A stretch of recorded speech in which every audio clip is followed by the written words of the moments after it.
বাসর ঘরটা বলতে বিয়ে করেছি কমলাপুরেই, কিন্তু বাসর হচ্ছে আমার ভাই আছে একটা, ওর বাসায় বিয়ে করছি।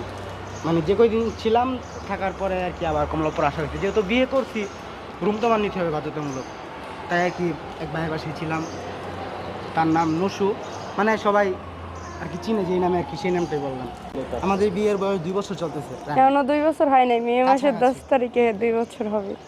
আমরা জানি তো কমলাপুরে আসলে একটা হাজবেন্ড ওয়াইফ বা থাকতে গেলে বা একটা মেয়ে থাকতে গেলে এখানে অনেক ধরনের হ্যাঁ, অনেক সমস্যা। ধরনের সমস্যা হয়, কিন্তু ওরকম সিফটি নিয়ে চললে কিছু হয় না।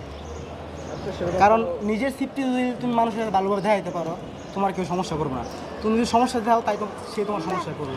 কারণ তুমি সমস্যা করতেছো, ওনাদের সমস্যা হইতেছে, করলে চলবে। এই কারণেই ঝামেলা করে। আর আমি যদি সমস্যা না করি তাহলে তো আমার সমস্যা হইব না। অনেক আমি সময় যদি আমরা দেখি যে বা স্বামী রাইখা আবার বউ অনেক সময় ভালো ছেলে পেলে চলে যায়, এরকম আমরা দেখি আর কি। হাতের আঙুল যেহেতু 5টা সমান না, মানুষ সব সমান না, সবাই এক পাল্লা মাইপেন না, ঠিক আছে?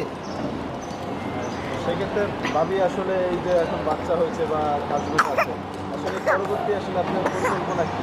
পরিকল্পনা হচ্ছে আপনার, যেরকম মানুষ যেভাবে থাকে, একটা সুখী মানুষ যেভাবে থাকে, আমার থাকার অনেক ইচ্ছা।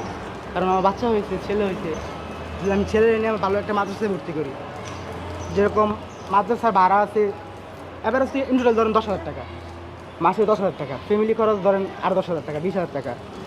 যে কোনো একটা ছোটো ছোটো কাজ পাইলে বা ব্যবসা করতে পারলে যে চলতে পারে মানুষ, ওরকম আর কি ইচ্ছা আছে, উপরওয়ালা যদি পূরণ করে।